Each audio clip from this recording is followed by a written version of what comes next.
बिहार के पूर्व मुख्यमंत्री लालू प्रसाद यादव और राबड़ी देवी के अब दामाद उप मुख्यमंत्री यानी कि डिप्टी चीफ मिनिस्टर बनेंगे। आपको बताते चले कि लालू प्रसाद यादव और राबड़ी देवी की छठी बेटी धन्नू उर्फ अनुष्का यादव के पति चिरंजीवी राव अब डिप्टी सीएम बनने वाले हैं और इसकी घोषणा भी उन्होंने खुद की है। उन्होंने खुद बताया कि उनके दादाजी भी विधायक रह चुके हैं, उनके पिताजी 6 बार विधायक रह चुके हैं और वह खुद पहली बार जीतकर विधायक बने हैं और अगली बार जीतने पर वह डिप्टी सीएम भी बनने वाले हैं। आगे आप लालू प्रसाद यादव राबड़ी देवी के दामाद चिरंजीवी राव का वो भाषण सुन लीजिए कि आखिर उन्होंने डिप्टी सीएम के पद के लिए अपनी दावेदारी कैसे पेश की है। आप लोगों ने मुझे यहाँ से विधायक बनाया। मैंने 2019 में एक ही बात कही थी कि आपने मेरे दादाजी स्वर्गीय राव अभय सिंह जी को 1952 में पहली बार में विधायक बनाया, मेरे पिता कैप्टन अजय यादव जी को 1989 के अंदर पहली बार में ही विधायक बनाया और पहली नहीं, इनको तो दूसरी, तीसरी, चौथी, पांचवी, छठी लगातार बनाते रहे। इनको 6 बार बनाया, मुझे भी पहली बार में ही बनाया। एक और आपसे कृपा करूंगा, मांगूंगा कि इस बार भी मुझे आप लोग विधानसभा में भेज कर रहे, क्योंकि पिछले 5 साल में मेरी ये कोशिश रही कि आपकी जो भी मुद्दे हो, रेवाड़ी की जो भी आवाज हो, उसको हम विधानसभा के अंदर उठाएं। मैंने ये कोशिश करी पिछले 5 साल में कि कोई ये ना कह दे कि रेवाड़ी की आवाज हरियाणा की विधानसभा में नहीं पहुंची। एक काम हम लोग करेंगे।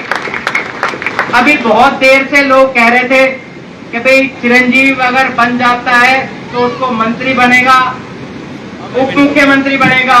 मैं आपको कहना चाहता हूं, आपका आशीर्वाद मेरे साथ रहा, आपका सहयोग मेरे साथ रहा, आप युवा साथियों का साथ मेरे साथ रहा, तो विधायक आप बनोगे, उप मुख्यमंत्री की कुर्सी लेके आने का काम मैं करूंगा, ये मैं आपको विश्वास दिलाता हूं।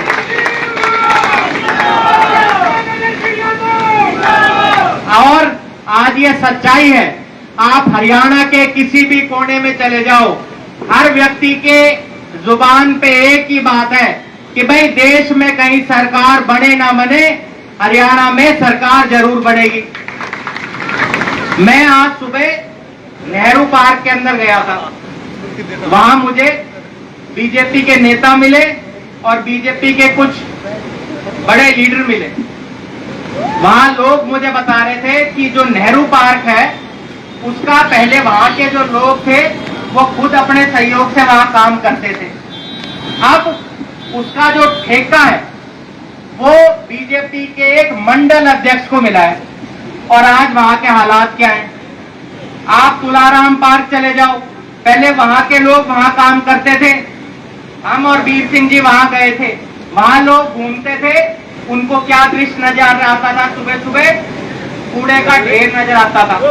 वहां के लोग मुझे मिले, बोले जी हमारा एक ही काम करवा दो, हम बीजेपी वालों के सबके घर चले गए और बोले हमें पता है ये मुश्किल काम है, आपकी सरकार नहीं है, आप शायद इसको ना भी कर पाओ, पर मैंने कहा मेरे से जितना हो पाएगा मैं उसको करूंगा। और वीर सिंह जी यहाँ मौजूद है, हमने सारा कूड़ा वहां से उठाने का काम किया। बताओ वीर सिंह जी हटा नहीं हटा?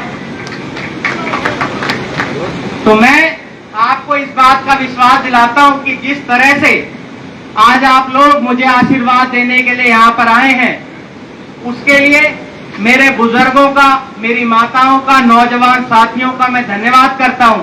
और मैं ये कहता हूं कि जिस तरह से आप लोगों ने ये नारा दिया था 2019 में कि मैं भी चिरंजीव, उसी नारे के साथ आज हम सब लोग गांव गांव, वार्ड वार्ड जाएं, गलियों में जाएं और कांग्रेस पार्टी का प्रचार करें। और हम सब लोग मिलके यहाँ से, मैं भी कैप्टन अजय यादव, मैं भी चिरंजीव राव, मैं भी कांग्रेस पार्टी का कार्यकर्ता, मिलकर लोगों में जाए, ये हमारी सोच होनी चाहिए। अगर हमारी सरकार हरियाणा में आती है तो आपको यह भी बताना पड़ेगा कि कांग्रेस पार्टी ने 5 बड़ी घोषणा करने जा रही है लोगों के लिए। पहला, तो आज आपकी जो बुढ़ापा पेंशन 3,000 रुपए आ रही है, 3,000 आ रही है ना। बीजेपी वालों ने तब कहा था कि हम एक साथ 3,000 करेंगे, पर इन्होंने 5 साल में 3,000 करी। हम ये आपको कह रहे हैं, हम हमारे घोषणा पत्र में डाल रहे हैं कि हमारी सरकार बनते ही इसको 3,000 से 6,000 करने का हम लोग काम करेंगे।